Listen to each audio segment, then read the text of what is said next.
والصلاة والسلام على أشرف الأنبياء والمرسلين نبينا وحبيبنا وقدوتنا وإمامنا محمد وعلى آله وصحبه أجمعين.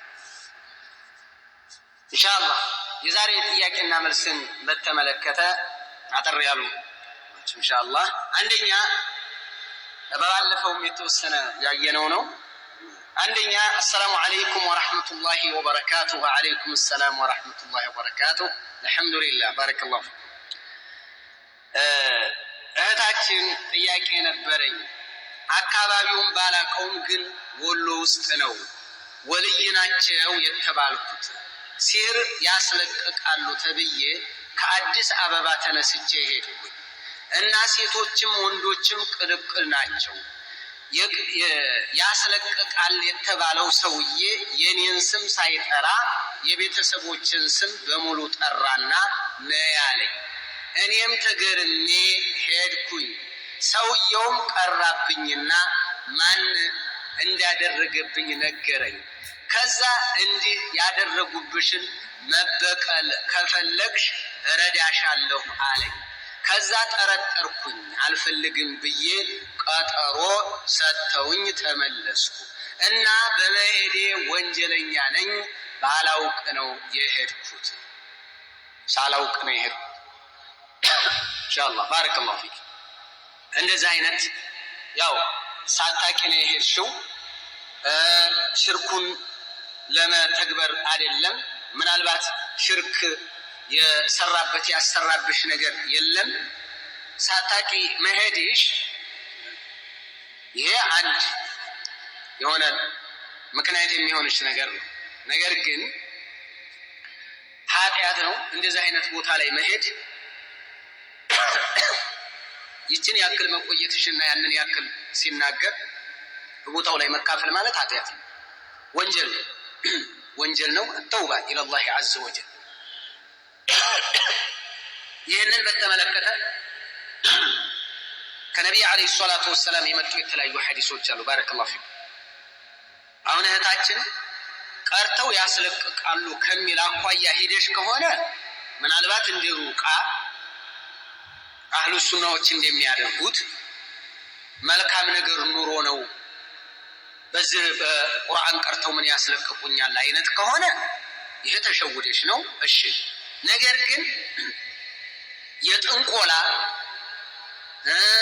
የዛር የማስለቀቅ ግብር እየከፈሉ የሚያስለቅቁበት ቦታ ከሆነ ያደገኛ ነው፣ ሽርክ ነው፣ ኩፍር ነው፣ በጣም ከባድ ኃጢአት ነው።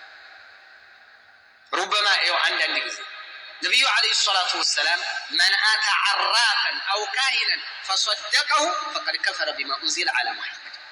ነብዩ አለይሂ ሰላቱ ወሰላም ምን አሉ? ጠንቋይ ዘንድ አውቃለሁ ባይ ዘንድ መጥቶ የሆነ ነገር የጠየቀ ፈሰደቀሁ ያለውን ነገር እውነት ብሎ ከተቀበለው فقد كفر بما انزل على محمد። ሙሐመድ ላይ በተወረደው በእርግጥ ከፍሯል አሉ ነብዩ አለይሂ ሰላቱ ወሰላም። ምንድነው ነብዩ ላይ የተወረደው? قل لا يعلم من في السماوات والارض الغيب الا الله በላቸው በምድር በሰማያት ያለ ማንም ስውርን ሚስጥርን የሚያውቅ የለም አላህ እንጂ። አላህ ብቻ ነው የሚያውቀው። እዚህ ጋር ይቀራል። እከሌ ይፈርዳሉ፣ እከሌ ያውቃሉ፣ እከሌ ይናገራሉ። ይሄ በጣም አደጋ ነው፣ በጣም አደጋ ነው። ይሄንን ልንረዳ ይገባል። ባረከላሁ ፊክ። ኩፍር ውስጥ ነው የሚያስገባን፣ ከእስልምና ነው የምንወጣው።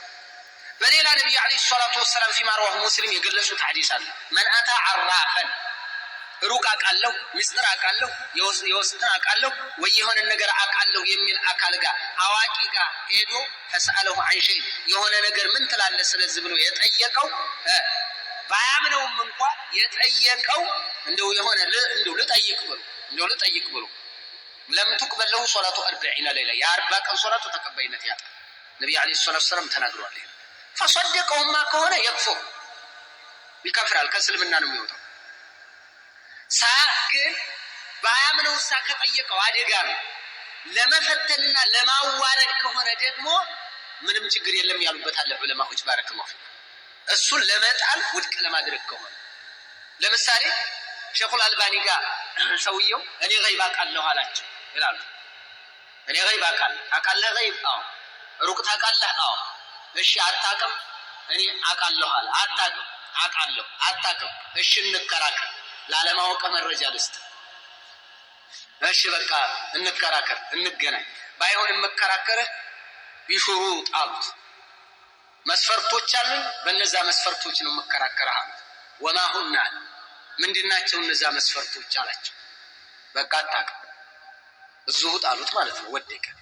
እንደዚህ አይነት ጥያቄ ለመጠየቅ ለማዋረድ የሚደረገው አይደለም።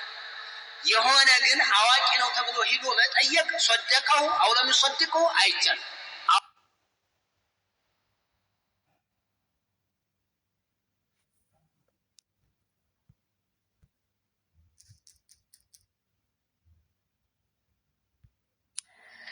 بسم الله الرحمن